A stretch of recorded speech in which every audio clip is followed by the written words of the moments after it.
Hello दोस्तों, नमस्कार। Welcome to this video. उम्मीद करता हूं आप सब बहुत अच्छे होंगे।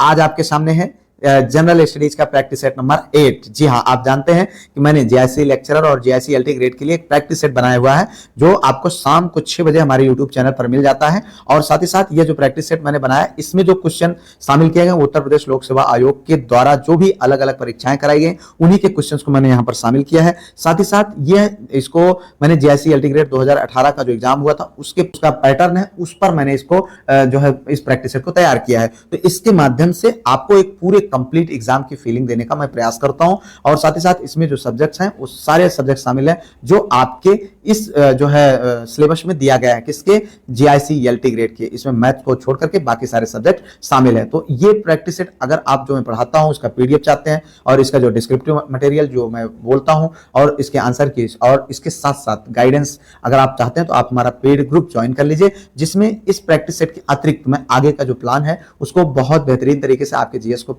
तैयार कराने का मेरा प्लान है। जिसके लिए चूंकि आप जानते हैं कि आप जो भी कैंडिडेट जेआईसी एलटी ग्रेड का जो प्रीलिम्स एग्जाम में जितनी भी सीटें हैं उसके सीटों के सापेक्ष में 15 गुना लोगों को बुलाया जाएगा। इसलिए जीएस के रोल थोड़ा सा कम हो गया है, लेकिन हम उसको इग्नोर नहीं कर सकते। इसलिए स्मार्ट तरीके से हम अपने जीएस की प्रिपरेशन को कर सकते हैं। तो उसी स्मार्ट स्ट्रेटेजी को अपनाते हुए मैंने यहां पर इस प्रैक्टिस सेट को तैयार किया। आप इसके जितने भी क्वेश्चन आपके सही हो उसको आप जो है कमेंट बॉक्स में जरूर लिखें। पहला क्वेश्चन है यहाँ पर, भारत के किस मध्यकालीन शासक ने इक्ता व्यवस्था, कौन सी व्यवस्था, इक्ता व्यवस्था को प्रारंभ किया था? तो इसका जो आंसर है उसको आपको देना है। तो इसमें जो पहला ऑप्शन है इल्तुतमिश, दूसरा है बलबन, तीसरा है अलाउद्दीन खिलजी और चौथा है उपर्युक्त में से कोई नहीं। जी हाँ, तो इसका जो सही आंसर है वह है इल्तुतमिश। जी हाँ, पहला ऑप्शन आपका सही है। कौन सा? इल्तुतमिश। जी हाँ, भारत में इक्ता व्यवस्था की शुरुआत इल्तुतमिश ने की थी। यह भूमिका वह विशेष खंड था जो सैनिक अधिकारियों के बीच नगद वेतन के बदले बांटा जाता था। यानी नगद वेतन के बजाय क्या करते थे इल्तुतमिश साहब, ये अपने जो सैनिक थे उनको एक जो है टुकड़ा दे देते थे जमीन का, उस पर उनका अधिकार देते थे। हालांकि उनके नाम जो है रजिस्ट्री नहीं करते थे, लेकिन उस पर जो उसकी वसूली होती थी, ठीक है, वो मालिक तो नहीं होते थे, लेकिन उसका जो लगान होता था उस लगान को उपभोग कर सकते थे। ठीक है, इस इक्ता प्राप्त करने वाले अधिकारियों को मुफ्ती, अमीर और मालिक भी कहा जाता था। ठीक है, आगे बढ़ते हैं। अगला क्वेश्चन है, शाहजहां जामा मस्जिद में प्रवेश करता था कैसे? ठीक है, तो इसका मतलब कौन से द्वार से प्रवेश करता था, इसका यह क्वेश्चन पूछने का मतलब है। तो पूर्वी प्रवेश द्वार से, पश्चिमी प्रवेश द्वार से, दक्षिणी प्रवेश द्वार से, उत्तरी प्रवेश द्वार से। तो इसका जो सही आंसर है वह आपको बताना है। तो उसका जो सही आंसर है वह है पूर्वी प्रवेश द्वार से। जी हाँ, पूर्वी प्रवेश द्वार से जो है, ये आप समझ लीजिए कि किस तरीके के क्वेश्चन पूछे जाते हैं आपके एग्जाम्स में, थोड़ा सा इसको जान लीजिए। अब यहाँ पर चूंकि जामा मस्जिद है, किसने बनवाया था? जामा मस्जिद को शाहजहां ने बनवाया था। और जामा मस्जिद स्थित कहाँ है यह भी जान लीजिए भैया, कहाँ पर है? दिल्ली में है। ठीक है, तो आप जो है इतने क्वेश्चन आपको जान लेना चाहिए। आगे बढ़ते हैं। अगला क्वेश्चन है, भारत में जब रेल मार्ग पहली बार प्रचलित हुए तो उनका प्रमुख उद्देश्य क्या था? पहली बार, ध्यान से समझिएगा, आज की बात नहीं हो रही, पहली बार जब प्रचलित हुआ था तो उसका प्रमुख उद्देश्य क्या था? ऑप्शन है पहला, वाणिज्य एवं व्यापार की सुविधा प्रदान करना, दूसरा है कृषि वाले क्षेत्रों को बाजार से जोड़ना, तीसरा है सैनिक संचार को अधिक अच्छा और अधिक गतिमान बनाना, और चौथा है सस्ता यात्री परिवहन प्रदान करना। तो इसका जो सही आंसर है वह है दूसरा। जी हाँ, दूसरा आंसर इसका सही है, कृषि वाले क्षेत्रों को बाजार से जोड़ना, जो कि उस समय का भारत में जो अंग्रेजों द्वारा रेल मार्ग का उपयोग जो है औद्योगिक विकास की प्रक्रिया में से निहित था, लेकिन जो इसकी शुरुआती ये था कि रेलवे के विकास से भारतीय वाणिज्य में एक नवीन युग का जो है सूत्रपात हुआ। अब वे आसानी से कच्चा माल उपलब्ध करा सकते थे और कृषि वाले क्षेत्रों को मुख्य बाजार से आसानी से जोड़ सकते थे। तो यही इनका मुख्य उद्देश्य था। ठीक है, आगे बढ़ते हैं। अगला क्वेश्चन है आपका, निम्नलिखित में से कौन एक सुमेलित नहीं है? ध्यान से समझिएगा, यहां पर राज्य दिया हुआ है, यहां पर उसके संस्थापक दिए हैं, यहां पर राज्य है, यहां पर संस्थापक है। तो राज्य है आपका हैदराबाद। देखिए, हैदराबाद राज्य और हैदराबाद शहर दोनों के अलग अलग संस्थापक थे। ध्यान से समझिएगा। तो राज्य जो था उसके जो संस्थापक किसको? चिनकिलीच खां, और दूसरा है अवध राज्य जो है उसको बुरहान उल मुल्क, और ये संस्थापक का नाम भैया। और तीसरा यहाँ पर है बंगाल, इसको मुर्शीद कुली खां, और रुहेलखंड का शहादत खां।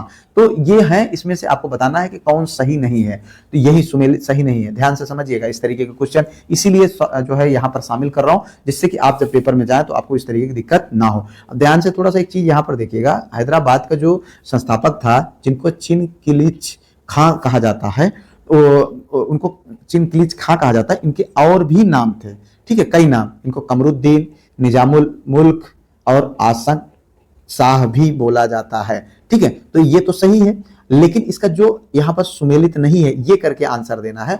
तो इसका जो सही आंसर है वो है रुहेलखंड। जी हाँ, रुहेलखंड के संस्थापक जो है यहाँ पर जो शहादत खां हैं वो नहीं थे, बल्कि कौन थे, अली मोहम्मद रुहेला, ठीक है, कौन थे, अली मोहम्मद रुहेला। तो ध्यान से एक बार समझिएगा, जो हैदराबाद थे उनके जो संस्थापक थे उनका नाम था चिनकिलिच खां। क्या नाम था, चिनकिलिच खां, जिनको कई और नामों से जाना जाता है, कमरुद्दीन, निजामुल मुल्क और आसक शाह भी के नाम से भी जाना जाता है। अवध के जो संस्थापक थे वो बुरहान उल मुल्क थे, ठीक है, जिनको सआदत खां भी कहा जाता है। ये जो यहाँ पर है ये इसके इन्हीं के दो नाम है, ठीक है, बुरहान उल मुल्क के क्या नाम है, सआदत खां, ठीक है। तो और तीसरा है बंगाल, बंगाल के जो संस्थापक हैं उनको मुर्शिद कुली खां बोला जाता है, ठीक। और रुहेलखंड के संस्थापक का नाम क्या है, रुहेलखंड के संस्थापक का नाम अली मोहम्मद रुहेला या वीर दाऊद कहा जाता है, ठीक है।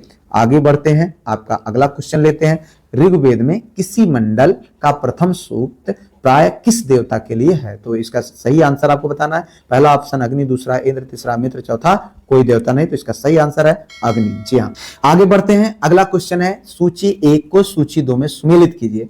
सूचियों के दिए गए कूट का प्रयोग करके सही उत्तर चुनिए। जी हाँ, यह क्वेश्चन बहुत इंपॉर्टेंट है। इसमें यहाँ पर ये काल का नाम दिया गया है, जैसे पूरा पाषाण काल, मध्य पाषाण काल, नव पाषाण काल, ताम्र पाषाण काल। यहाँ पर उनके हैबिटाट यानी आवास के बारे में बात किया गया है कि कौन से जो है समय के लोग कौन से आवास का इस्तेमाल किया करते थे या उस समय क्या प्रचलन था, कहां तक विकसित हो सके थे। तो चूंकि इसका क्वेश्चन को रखने के पीछे कारण है कि कभी भी इस तरीके के क्वेश्चन पूछे जा सकते हैं। कोई जरूरी नहीं मिलान करने के लिए आ जाए, लेकिन ये पूछे जा सकते हैं कि पूरा पाषाण काल का जो लोग रहते थे उनका क्या आवास था, किस तरीके से था, इसको आपको सुमेलित करना है। इसमें जो ABCD 4 ऑप्शन है, इसमें से आपको सुमेलित करना है। तो आप यहाँ पर जो सही आंसर है वो मैं आपको बताता हूं। इसका जो है बी आंसर सही है। तो बी में अगर आप देखें तो बी में थोड़ा एक गलती है, यहाँ पर प्रिंटिंग मिस्टेक है। इसको जो डी वाला ऑप्शन है इसको एक ये पढ़ा जाए, ठीक है, एक पढ़ा जाए, ठीक है। तो यहाँ पर आप देखें पूरा पाषाण काल का जो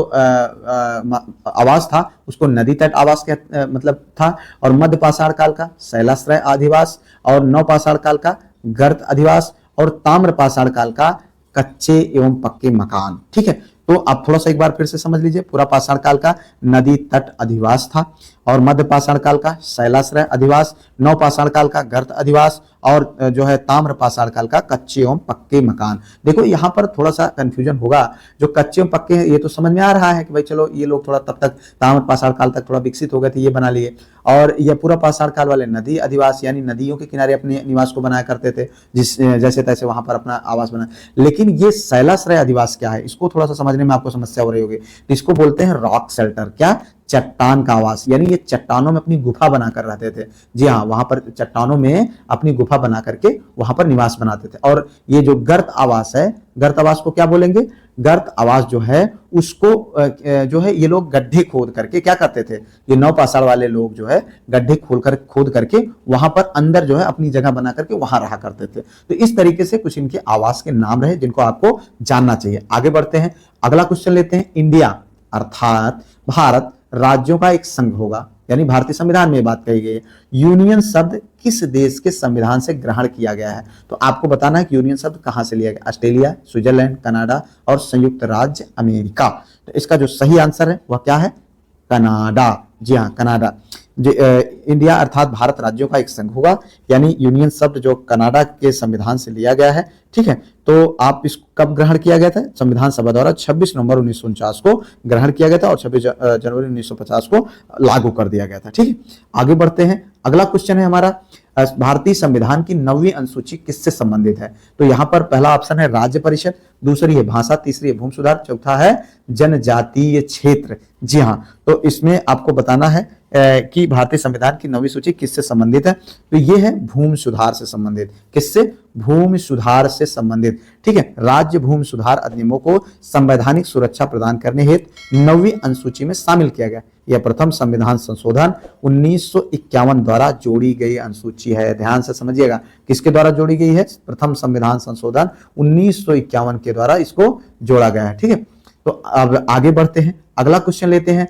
लोकसभा और राज्यसभा में गण पूर्ति संख्या है। गण पूर्ति संख्या का मतलब यहां पर थोड़ा सा आपको समझना पड़ेगा, तो ध्यान दीजिएगा। यहां पर लोकसभा एवं राज्यसभा में गण पूर्ति संख्या, अब इसका क्या मतलब है? गण पूर्ति का मतलब यह है कि जब हमारा सत्र संचालन हो, सत्र जैसे हमारे लोकसभा में जितने सदस्य होते हैं, राज्यसभा में जितने सदस्य होते हैं, उसमें कितने सदस्य उपस्थित रहें तो हमारा सत्र जो है, लोकसभा का सत्र, राज्यसभा का सत्र संचालित हो सकता है। ठीक है, तो इस बात को यहां पर बताया गया। तो इसमें है कुल सदस्य का 1/5 भाग, कुल सदस्य का 1/6 भाग, कुल सदस्य का 1/10 भाग, कुल सदस्य का 1/8 भाग। तो इसका जो सही आंसर है वह है कुल सदस्य का 1/10 भाग। जी हाँ, बहुत इंपॉर्टेंट क्वेश्चन है, क्योंकि आप जानते हैं कि 1/10 हिस्सा कुल सदस्य का होना चाहिए, तभी कार्यवाही सदन की शुरू की जा सकती है, चाहे लोकसभा हो चाहे राज्यसभा हो। तो लोकसभा में आप जानते हैं हमारे कुल मिलाकर के जो है 550 सदस्य होने चाहिए, मतलब जो मान्यता है, लेकिन वर्तमान समय में 543 है, जिसमें 530 राज्य से और 20 जो है संघ शासित प्रदेशों से हैं। ठीक है, तो इस हिसाब से देखा जाए तो कम से कम 55 सदस्य अगर लोकसभा में है तभी सत्र संचालित किया जा सकता है। और कार्यवाही शुरू करने के लिए राज्यसभा में अगर जानते हैं आप 250 सदस्य होते हैं, लेकिन जो है हमारे पास अगर 10 उसका 10वां भाग यानी 25 सदस्य हैं तो राज्यसभा की जो कार्यवाही है उसको संचालित किया जा सकता है। फिर आगे बढ़ते हैं, अगला क्वेश्चन लेते हैं कि राज्यसभा किसके द्वारा भंग की जा सकती है? जी हाँ, राज्यसभा किसके द्वारा भंग की जा सकती है? तो राज्यसभा यहाँ पर 4 ऑप्शन है, राष्ट्रपति द्वारा, प्रधानमंत्री द्वारा, मंत्रिपरिषद द्वारा, उपरोक्त में से किसी के द्वारा नहीं। तो इसका जो सही आंसर है उपरोक्त में से किसी के द्वारा नहीं। राज्यसभा को भैया भंग नहीं किया जा सकता, यह एक अस्थायी सदस्य है, ध्यान दीजिएगा, बहुत फंसा सकता है। लोकसभा को आप भंग कर सकते हैं लेकिन राज्यसभा को नहीं, क्योंकि इसमें 1/3 सदस्य हर 2 साल में सेवानिवृत्त होते रहते हैं। ठीक है, राज्यसभा का गठन कब हुआ था ये भी ध्यान रखिएगा।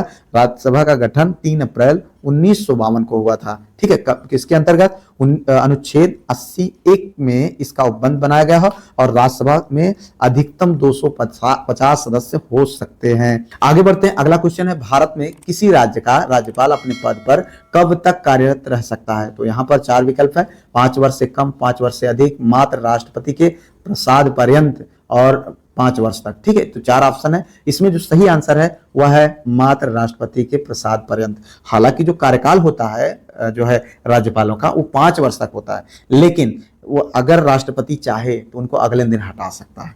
ठीक है, यहाँ पर प्रसाद पर्यंत का मतलब है राष्ट्रपति के मंशानुरूप। ठीक है, तो यहाँ पर आगे बढ़ते हैं, अगला क्वेश्चन लेते हैं, सूची 1 को सूची 2 में सुमेलित कीजिए। सूचियों में दिए गए कूट को सही उपयोग करना है। यहाँ पर पर्वत है और यहाँ पर भारतीय राज्यों में उसकी स्थिति है, अवस्थिति है, कहाँ पर अवस्थित है। ठीक है, तो इसको आपको मिलाना है। इसमें 4 ऑप्शन है, आप देख लीजिएगा ABCD। तो इसका जो सही आंसर है उसको आपको मैं बता देता हूं, उसका सही आंसर है C। जी हाँ, तो यहाँ पर अगर देखें तो बटेश्वर जो पहाड़ी है वो बिहार में है। ठीक है, और जो उसके बाद जो है अगला बिलारी श्रृंखला कहाँ है? कर्नाटक में है। चिन श्रृंखला आपकी कहाँ है? यहाँ पर मणिपुर में है। और उसके बाद आपकी धोसी जो पहाड़ी है वो कहाँ पर है? हरियाणा में है। ठीक है, कहाँ पर? हरियाणा में। एक बार ध्यान से दीजिएगा, मटेश्वर पहाड़ी कहाँ पर है? भागलपुर बिहार में है। ठीक है, और उसके बाद बिलारी श्रृंखला कहाँ है? कर्नाटक में है। ठीक है, उसके बाद चिन श्रृंखला कहाँ है? आपका मणिपुर में है। और धोसी पहाड़ी कहाँ है? महेंद्रगढ़ हरियाणा में है। ठीक है, तो यहाँ पर हालांकि ये जो बिलारी है इसको बेल्लारी या फिर बल्लारी भी पढ़ा जाता है। ठीक है, आगे बढ़ते हैं, अगला क्वेश्चन है आपका, राष्ट्रीय वन नीति 1952 के अनुसार निम्नलिखित में से कौन सा वन का संवर्ग नहीं है? तो पहला ऑप्शन है आपका राष्ट्रीय वन, राष्ट्रीय उद्यान, संरक्षित वन और ग्राम वन। जी हाँ, ये आपका ऑप्शन है। इसमें जो सही आंसर है वह है राष्ट्रीय उद्यान। यानी जो राष्ट्रीय उद्यान है ये राष्ट्रीय वन नीति 1952 के अनुसार जो है कोई वन का संवर्ग नहीं है। आगे बढ़ते हैं, अगला क्वेश्चन है, भारत में प्रमुख शक्ति परियोजनाएं हैं, कौन सी हैं? इनको आपको बताना मतलब कौन है, ठीक है। पहला है जल आधारित परियोजनाएं, दूसरा कोयला आधारित परियोजनाएं, तीसरा है गैस आधारित परियोजनाएं, चौथा है उपरोक्त में से कोई नहीं। बहुत बार क्वेश्चन पूछा गया है, बहुत इंपॉर्टेंट है। इसका सही आंसर है कोयला आधारित परियोजनाएं। जी हाँ, आप जानते हैं कि हमारा देश जो है, हमारे देश में कोयला पर्याप्त मात्रा में पाया जाता है। देश के कुल विद्युत उत्पादन में कोयला आधारित विद्युत का योगदान लगभग 50% है, ठीक है। देश के कुल कोयला उत्पादन का 70% से अधिक हिस्सा ताप विद्युत परियोजनाओं में जाता है। कहा जाता है? ताप विद्युत परियोजनाओं में, ठीक है। आगे बढ़ते हैं, अगला क्वेश्चन है, बृहस्पति का वलय होता है क्या? सिलिकेटों का बना हुआ, अस्तित्व विहीन, बहुत घना एवं अपारदर्शक, उपरोक्त सभी। तो इसमें से आपको बताना है कि बृहस्पति का जो वलय होता है वो किससे बना होता है। तो इसका जो सही आंसर है वह है सिलिकेटों का बना हुआ। जी हाँ, इसका जो सही आंसर है किससे? सिलिकेटों से बना हुआ। बृहस्पति के वलयों की खोज सर्वप्रथम कब किया गया था? 1979 में किया गया था। किसके द्वारा? कौन थे? वायजर फर्स्ट स्पेस प्रोब ने की थी। इन वलयों को जेवियन वलय कहा जाता है। जो ये वलय इनका निकलता है, इनको क्या बोला जाता है? जेवियन वलय कहा जाता है, ठीक है। ये सिलिकेटों के बने होते हैं। किसके बने होते हैं? सिलिकेटों के बने होते हैं। बृहस्पति के वायुमंडल में हल्की गैसें जैसे हाइड्रोजन, हीलियम, मीथेन एवं अमोनिया पाई जाती है। आगे बढ़ते हैं, अगला क्वेश्चन है, निम्नलिखित में से कौन सुमेलित नहीं है? ठीक है, पहला ऑप्शन है डाउन्स, दूसरा है, ठीक है, यहाँ पर आपको बताना है कि डाउन्स जो सामने लिखा हुआ जो मैदान है, घास का मैदान, वो सही है कि नहीं है। स्टेपीज शीतोष्ण कटिबंधीय घास का मैदान, सिल्वा उष्ण कटिबंधीय वन, टाइगा शीतोष्ण कटिबंधीय वन।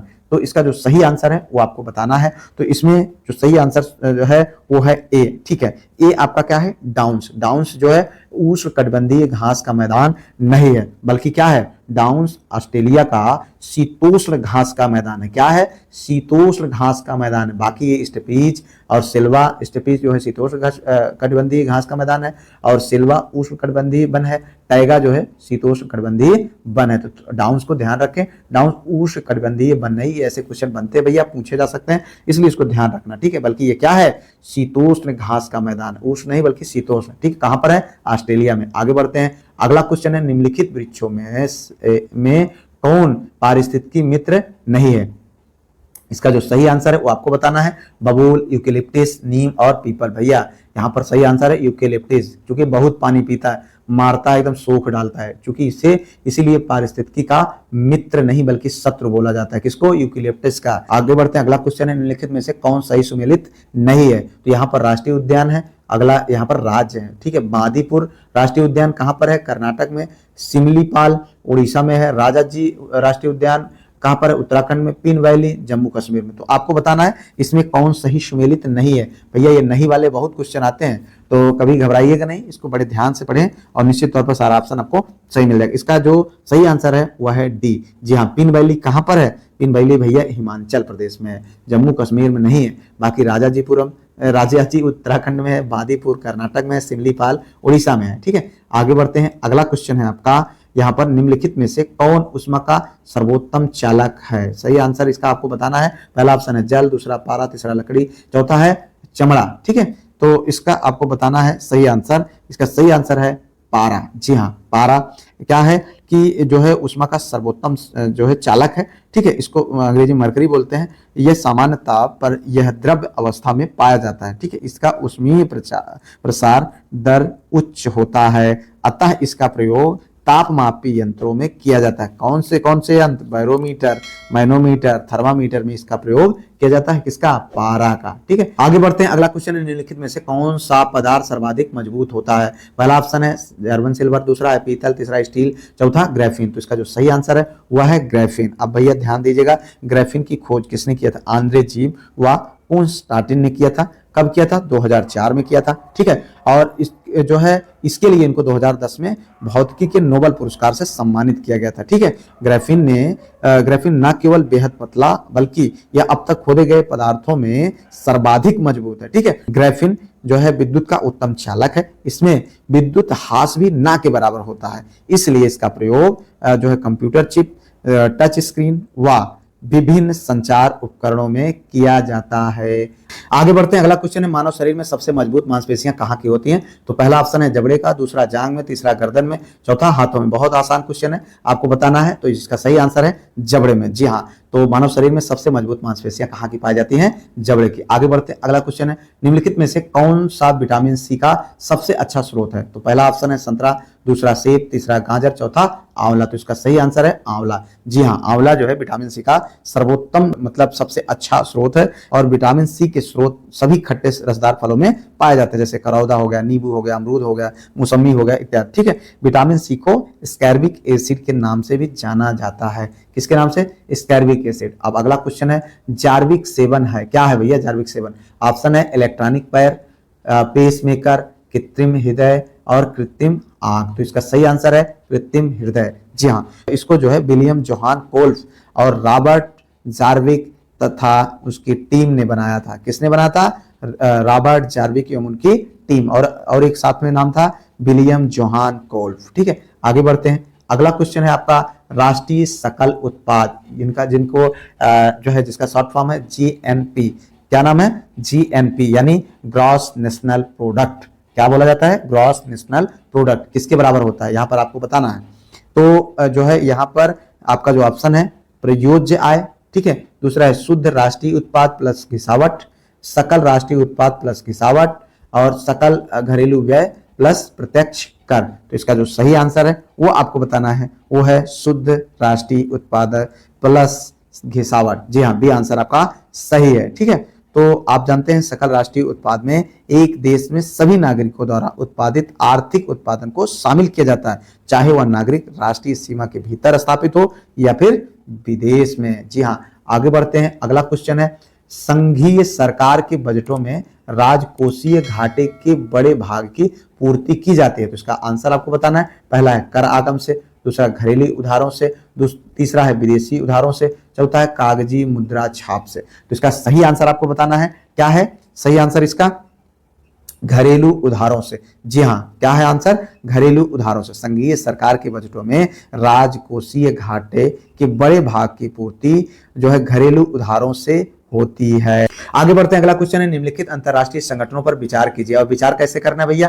इसमें आपको जन्म का सही कालक्रम बताना है कि मतलब इनका जब स्थापना हुई, मतलब सबसे पुराना कौन है, फिर उसके बाद कौन है, फिर उसके बाद कौन है, कौन सबसे लास्ट में, ये आपको कालक्रम बताना है। इसमें चार जो है मतलब अंतरराष्ट्रीय संगठन है, जिसमें जो है गैट है, IMF है, WTO है और IFC है। तो इनको आपको बताना है। इसमें ऑप्शन है 1, 2, 3, 4, तो इनमें से आपको चूज करना है। तो इसका जो सही आंसर है वो क्या होता है? वो आंसर है सी। जी हाँ, पहला है, आप देखिए यहाँ पर सबसे आगे जन्म होता है किसका? IMF का। और कब जन्म हुआ है IMF का भैया? 1944-45 के दौरान। ठीक है, कब हुआ है इनका जन्म? 1944, कहीं पर 44 कहीं 45 देता है, आप लोग 44 या 45 मान के चल सकते हैं। ठीक है, उसके बाद आपका अगला जो है 1 नंबर पर, फिर उसके बाद आता है कौन? गेट। ठीक है, GATT, जिसका फुल फॉर्म होता है general agreement on tariff and trade. ठीक है, टैरिफ एंड ट्रेड। ठीक है, और इसका कब स्थापना हुआ था? 1947 में। और इसी का नाम बाद में बदल करके WTO यानी वर्ल्ड ट्रेड ऑर्गेनाइजेशन रख दिया गया है। ठीक है, अब इसके बाद पहले IMF हो गया, उसके बाद IMF कब है? 44-45 में, फिर 1947 में हो गया, फिर उसके बाद IFC का फुल फॉर्म क्या है भैया? अंतरराष्ट्रीय वित्तीय निगम, जिसकी स्थापना 1956 में हुआ। कब हुआ? 1956 में। अब उसके बाद सबसे लास्ट में आता है WTO, यही गेट का चेंज करके WTO बना दिया गया। ये कब बना है भैया? 1 जनवरी 1995 को। इसका फुल फॉर्म होता है वर्ल्ड ट्रेड ऑर्गेनाइजेशन, जिसकी हिंदी होती है विश्व व्यापार संगठन। ठीक है, आगे बढ़ते हैं, अगला क्वेश्चन है कृषि मूल्य आयोग ACP की स्थापना किस वर्ग में हुई थी? कि इसका कृषि मूल्य आयोग का। ठीक है, तो इसका जो सही आंसर है वो आपको बताना 1965, 1962, 1964, उपर्युक्त में से कोई नहीं। तो ये है क्वेश्चन नंबर आपका 27। ठीक है, तो इसका जो स्थापना हुआ था 1965 में। कब हुआ था? 1965 में। ठीक है, आगे बढ़ते हैं, थोड़ा सा इसके बारे में हालांकि जानकारी रखना चाहिए हमको। कृषि मूल्य आयोग जो ACP है, इसका कार्य क्या है? ये जो है कृषि उपजोग की कीमत के संदर्भ में सलाह देते हैं, ठीक है। इसी वजह से इनको 1965 में कृषि मूल्य आयोग की स्थापना की गए थे, ठीक है। और वर्ष 1985 में इसका नाम परिवर्तित कर दिया गया। क्या नाम रख दिया गया?